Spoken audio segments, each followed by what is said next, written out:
साधु का श्राप और योद्धा। राजा बहुत समय पहले धरणीगढ़ नाम का एक शक्तिशाली राज्य था, जहां राजा विक्रांत सिंह राज करते थे। वे अद्वितीय योद्धा थे, पराक्रमी, बुद्धिमान, लेकिन घमंडी भी।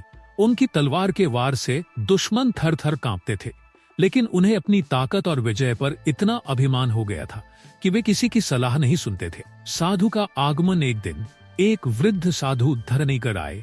वे राजा से मिलने पहुंचे और बोले, राजन, अहंकार वीरता को नष्ट कर देता है, प्रजा की सेवा ही सच्ची ताकत है। लेकिन राजा ने हंसते हुए कहा, मैं तलवार से राज्य चलाता हूं, उपदेश से नहीं।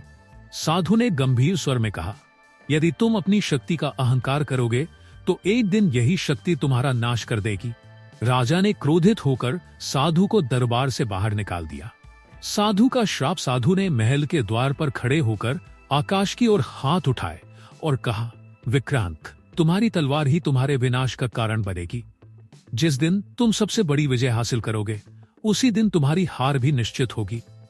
राजा ने इस बात को हंसी में टाल दिया, लेकिन दरबार के सभी लोग डर गए। महान युद्ध और श्राप की सच्चाई। कुछ वर्षों बाद विक्रांत सिंह ने पड़ोसी राज्य सिंधुदेश पर आक्रमण किया। यह उनका सबसे बड़ा युद्ध था।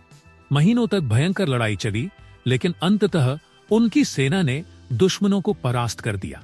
विजय के जश्न में राजा विक्रांत सिंह अपनी तलवार उठाकर गर्व से बोले, अब कोई भी योद्धा मुझे हरा नहीं सकता। लेकिन तभी एक अद्भुत घटना घटी। राजा की तलवार अपने आप हवा में उठी और बिजली की तरह उन पर ही वार कर दिया। राजा अचंभित रह गए। उनकी सेना ने देखा कि उनकी ही तलवार उन्हें घायल कर चुकी थी।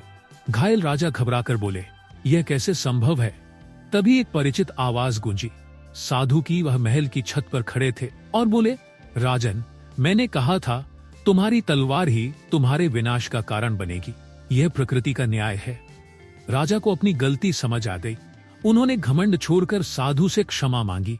साधु ने आशीर्वाद दिया और राजा ने आगे से प्रजा के हित में न्यायपूर्वक शासन किया।